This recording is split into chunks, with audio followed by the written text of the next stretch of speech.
a Dyson DC50, a Mark 1, going by the fact that there's no red slider on the floor, and this one is in for some repair. It's not in for repair because it's a wobbly plastic pile of trash. No, it's in for repair because, well, have a listen.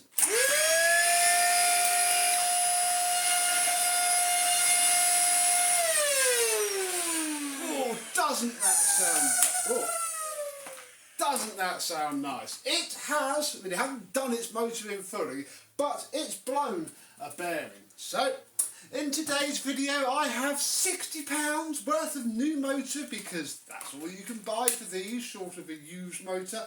Motors never got cheap for these because they weren't that popular. So, we're going to get this into there and see how much of a hateful job it is along the way. Let's have a look.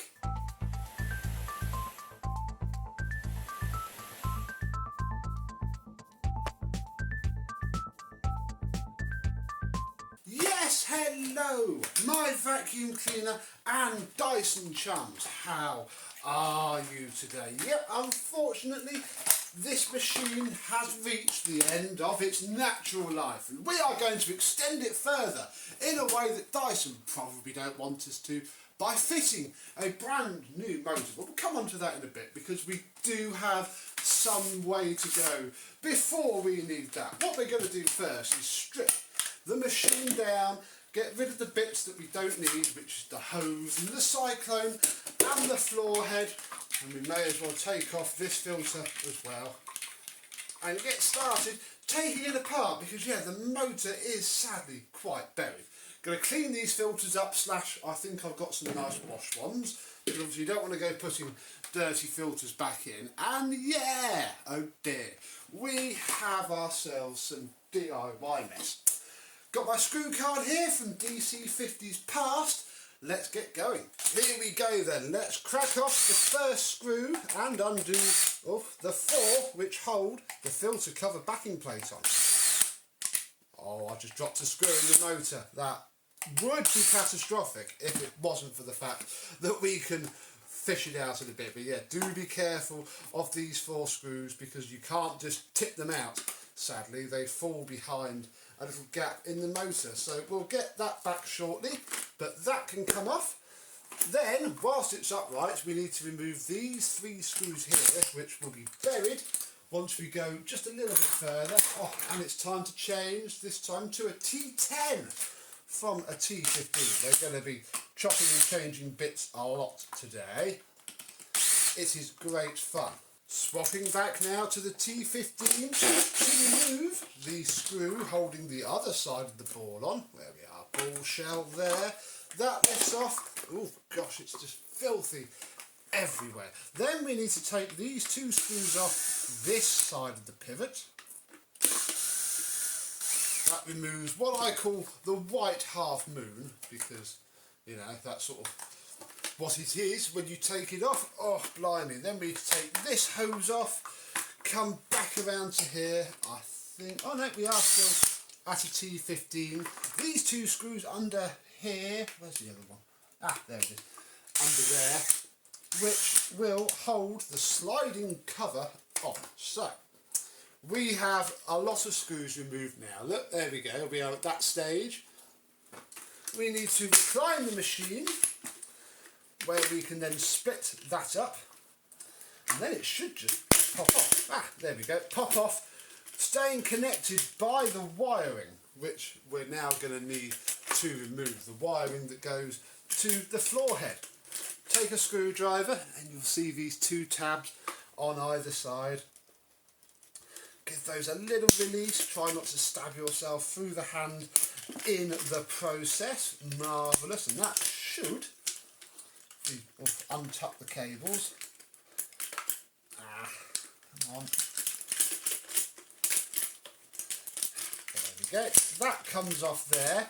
Then we need to note which way round the wires go, because obviously we will need to put them back in the same place. And what I do here is I take a photograph, so that, if I do it this way, then you can get back to the photograph afterwards and work out what you did, which is all very good indeed.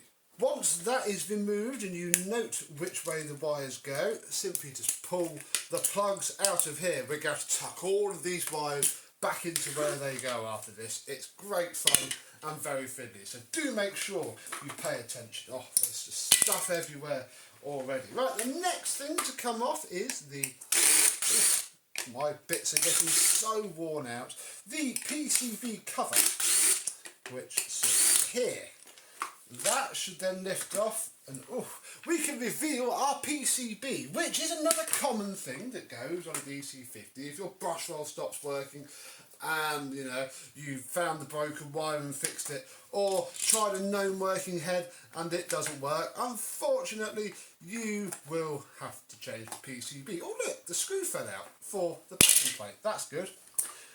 So yeah, the PCB sits in here and will need to come out next. You want to be very careful when you're wielding a screwdriver around to not short anything out. But once you've released it from its clips, look, more evidence of DIY, although Dyson do insist on pushing the PCB through the supposedly clean side of the air path. There's no clean side of any air path with a Dyson. And again, take a nice photo where all the wires go and then unplug it. Well, the PCB is now out. Here it is. Very nice indeed, and not broken, which is always good. And now it's time for more screws. Take out all of the screws that hold the suction duct onto the side of the chassis. 4 of those. And then that should pop off reasonably easily, although you might have to take the second suction duct out, because I think, if I recall correctly, and we'll that one out as well, I think they're sort of, yes they are, they're sandwiched together. So that is now off, but very annoyingly we need to push through a big bunch of wires. So you push through its rubber grommet and then you end up with this mess. And then again, carefully, because you don't want to rip any of these wires, because that would be incredibly annoying and turn a relatively simple, if not a bit fiddly of a job, into a catastrophe. Once the wires are out, this bit will be released, or flopped over at least. So this is now hanging rather precariously off of there. Now we need to concentrate on in here. And the first thing we do is go get yet a third size of Torx, T8. Although this one you can probably do with your fingers. Release the wheel spring screw.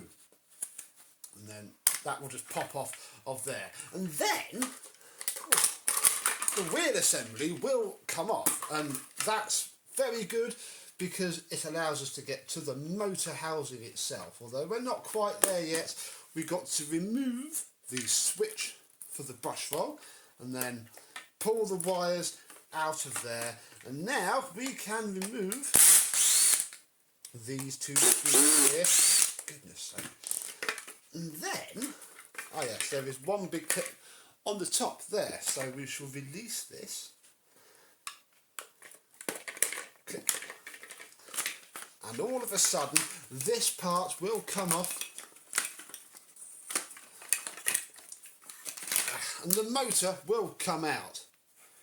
And it seems okay-ish, although obviously it's making a hateful, horrible sound. It needs to come out, and all we really need to do here now is to pull these 2 wires off of our old motor, and I think this as well, and we can get a cloth out and clean this up, ready to put this in. In you go. Not that easy, is it? So things are a little bit tidier. I haven't gone to town, but I've done it clean enough. And now, we can get our nice new, where are we, genuine YDK, which means nothing because these are a little bit trash, sadly.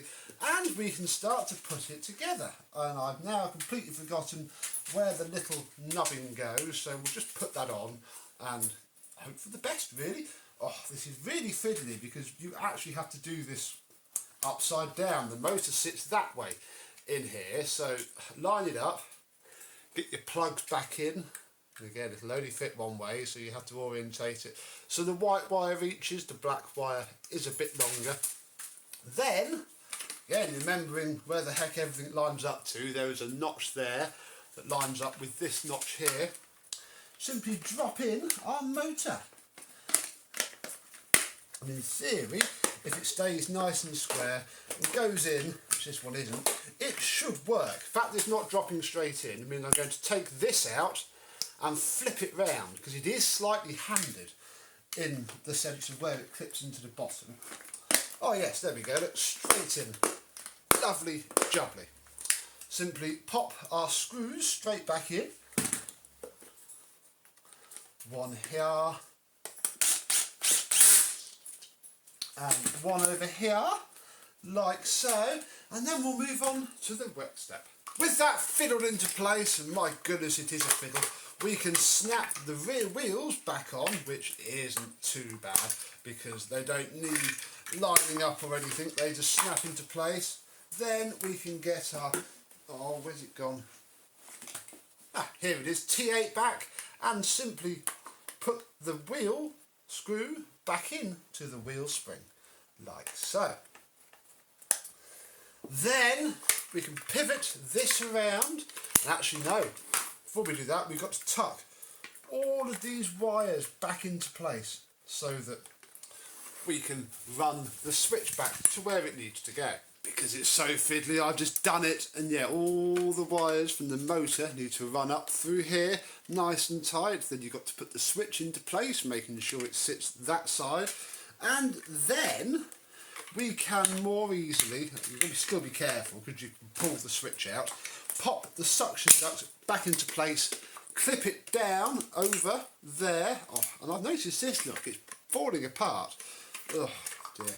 Yeah, clip it down, and eventually when all of the screws line up and everything seems nicely home, screw the side air duct down. But again, make sure it's really tight and straight because otherwise you get an air leak right here. Apologies if this video is quite jumpy, but it is such a fiddly machine. So I have the wires coming back into there for the PCB. These top ones obviously come from up here, and then these will disappear there, bar the ones that go to the front. Oh, and now I'm going to cut again and plug everything back in and snap it into place. Again, use the photo taken for reference. There we are, the PCB is done. So we can clip its cover back on and do up its 4 screws and then slide on this top part here. And then make sure that you put the PCB sliding cover back on now, because you cannot do it once we put this bit on. Now this is the annoying part because it has this toothed cog here, as was used on all of the ball models until relatively recently.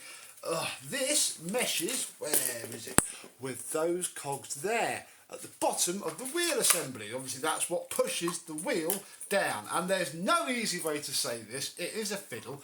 Have the wheels back, click it roughly into place. You see I loosened that screw as well, which will help us bend the cog into place. Can I show it? You want to manipulate it so that the first tooth of the cog meshes with the first tooth of the wheels. I think that might be it. I think that is, you know, first time. Excellent. So that when the wheel rotates, oh that's a terrible angle. Yeah. When the wheel rotates, the first tooth of the cog meshes with the last tooth of the other cog, and then as long as you're absolutely sure it's back together, put the half moon screws back on, and then we'll refit this in order to get this tidied away. Then put the front wires in and try your best to get the cables to sit in their little slots. I've already got the cable running through this bit here, and I'm really hoping that oh no, it goes under. That's very annoying. I hadn't realised that. Oh goodness. Oh, now I've moved it all out again, and it has to be in those gaps because it's ever such a tight fit. But again, eventually you'll get it done. There we go. It's sort of in there. I'm now going to triple check all the wires and click it down. It's so fiddly. Oh, all done, I think. Oh, it's such a horrible job. Then we need to bring these two pieces together so that that join there meets, and we can put, where are they, our 2 screws back in. Again, it's fiddly because you've got to hold it and then try and get the screw in without it falling out. Excellent. 1 screw there, the other screw somewhere else. Where are we? In here. Nearly done, folks. This should be the difficult bit done.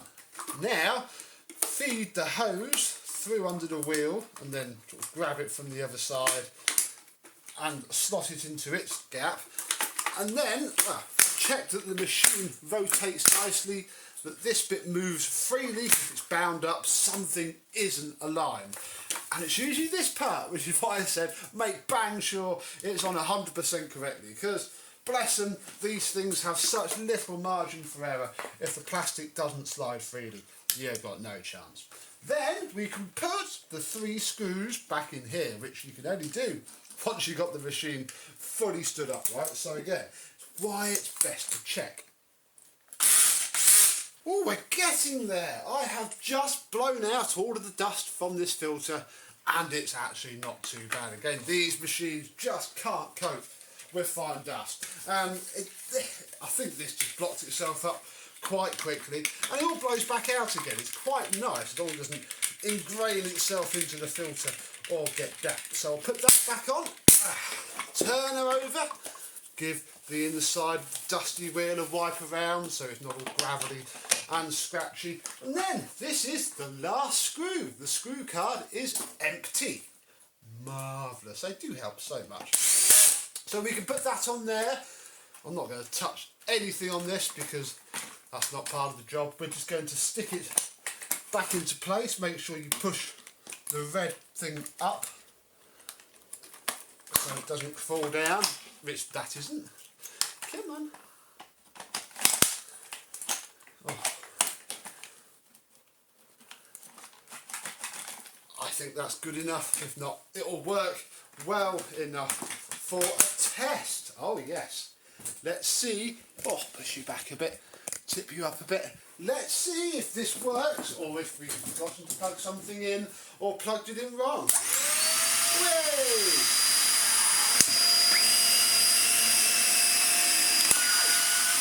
That sounds better.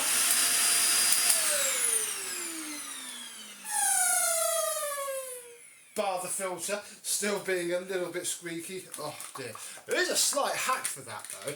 When you take the filter out and just rub a little bit of Vaseline or grease or something around it, because what it is this rubber seal not creating a proper seal. So before we go smearing stuff all over it, we'll give it another clean, get all the dust off of it, make sure that all the mating faces are spotlessly clean.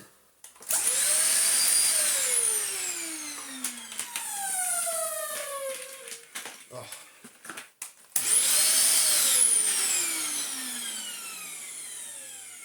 You can see it's the filter, not the other thing, but that's fine, it'll do. It's got plenty of life in it. It's not fit for the scrap bin yet. Oh no, it's not. Oh, turn it over. We need to put the bottom cord hook in, which fell out whilst we were taking it apart. We'll give the bottom of the hose a bit of a clean so it seals itself nicely.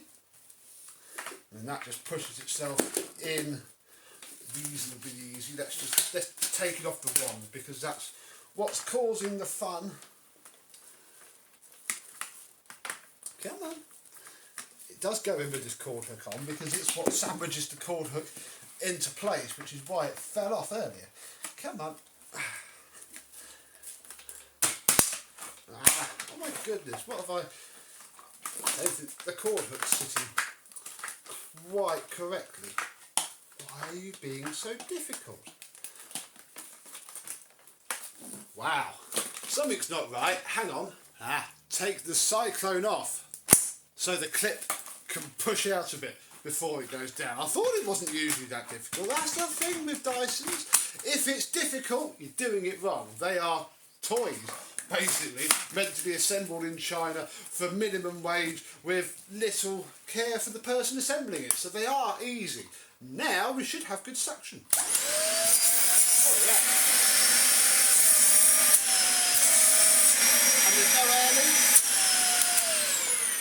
is also good. Got to check. I think I'm going to get the Vaseline out. Just a small smear around that outer seal should see us right. Let me do that now, and then we'll check and confirm. And in theory, we can end the video with roughly the same shot that we started with. Just with an empty box lying around. And hopefully this thing will sound a lot better. Yeah! It's still flimsy, it's still a bit meh, but it is working. It will be mediocre for some time to come now. Yep.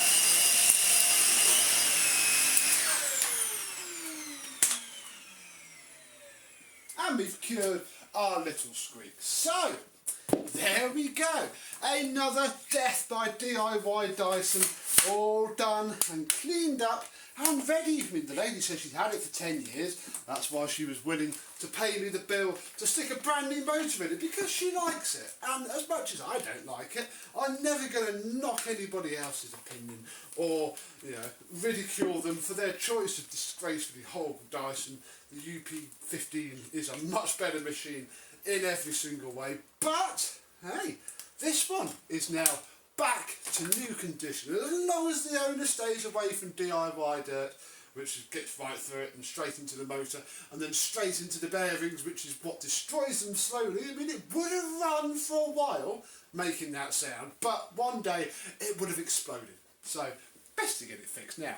And we've saved another Dyson from the trash. So, what do you think? Is this a job that you would ever consider doing, or would you just throw the thing in the bin and move on to something else? Do let me know down below. But until the next Dyson disaster, but not this DC50, will see you soon.